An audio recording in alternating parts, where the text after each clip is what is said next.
In this video, I'm going to show you how I clean up vocal tracks. As a starting point, I track my vocals in my home studio room. And in this room, I put up sound panels I built myself. I was able to build around 12 panels for about $150. And in my opinion, these do a pretty great job of dampening the sound and providing an extremely dry and non-reverberant sound. Also, to be able to get away with this, the computer needs to be quiet. Originally, I was using a late 2013 Mac Pro, which was dead quiet, and I recently moved over to using a PC.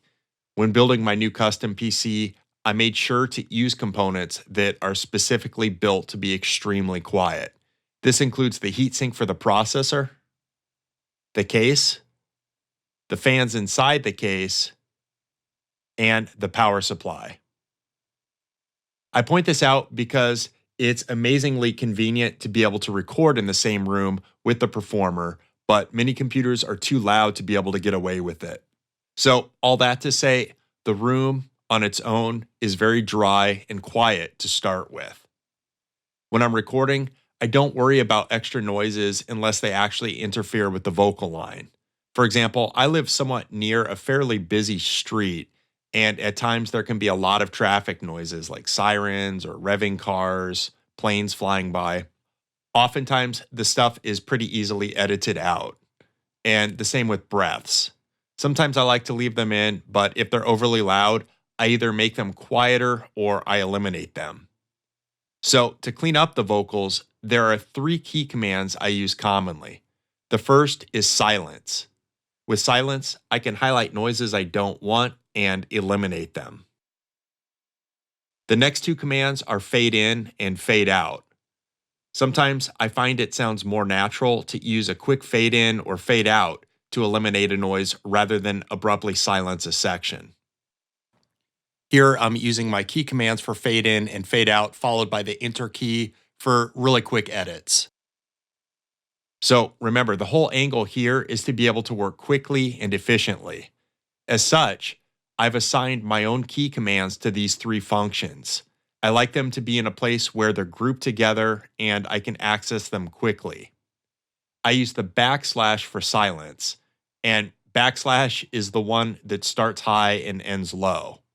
And then I use the opening bracket for fade in and the closing bracket for fade out. To assign these commands, go to File, Key Commands, and from there you can type in the name of the function. So, for example, silence. And you can see I have the backslash assigned. And then I can also type in fade in, fade out, and you'll see those key commands that I described. Now, you don't necessarily have to use the same key commands I use, but again, I do recommend having them grouped together and in a spot in the keyboard that's really quick and easy to grab. Having them right next to each other allows me to quickly move between them as I use them variously.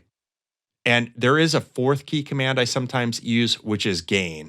I'll use this, for example, to keep a breath, but maybe reduce its volume. I generally start at -3 and I'll go in 3 decibel increments until I get the desired reduction. The default key command for this is Control G. I don't use this one a lot, so I haven't bothered reassigning it. Also, in terms of dealing with noises, deleting is also an option, but I usually don't do it because it changes the length of the event. So it would actually slide following noises sooner, and that would screw the timing of everything up. Another option is to resize events, and you can use this to get rid of noises at the beginning or the end of an event. But again, I don't like to do this because I like to have clean start times on the events. I like to start right on bar lines. So when I track, I generally will start recording the bar before the part comes in, and you can see that in the events here.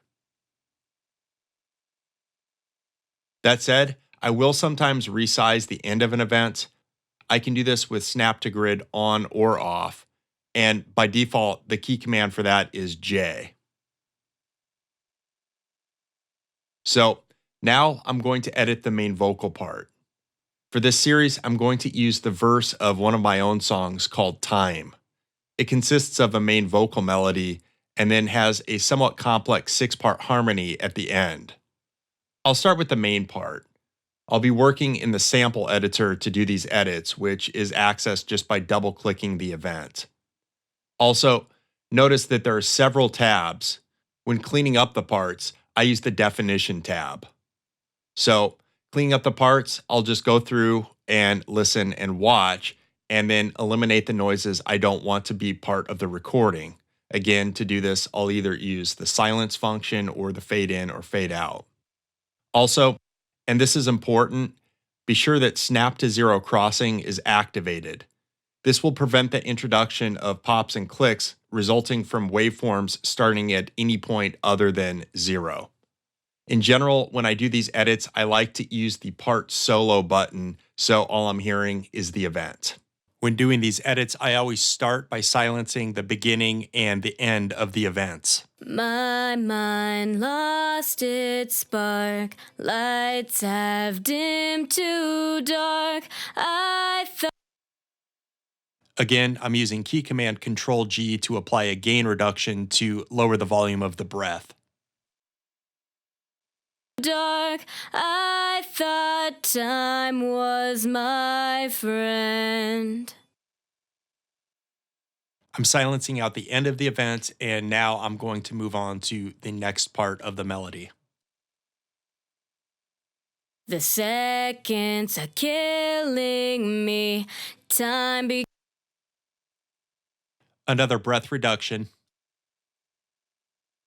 me. Time becomes my enemy.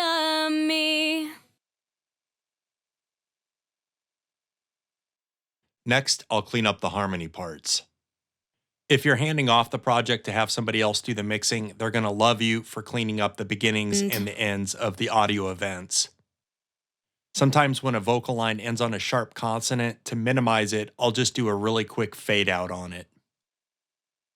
Now, the same thing to the next harmony track.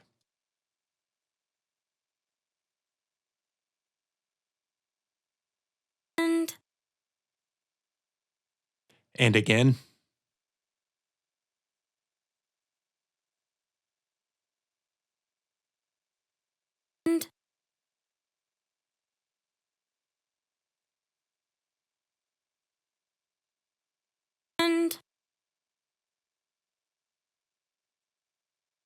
And 2 more.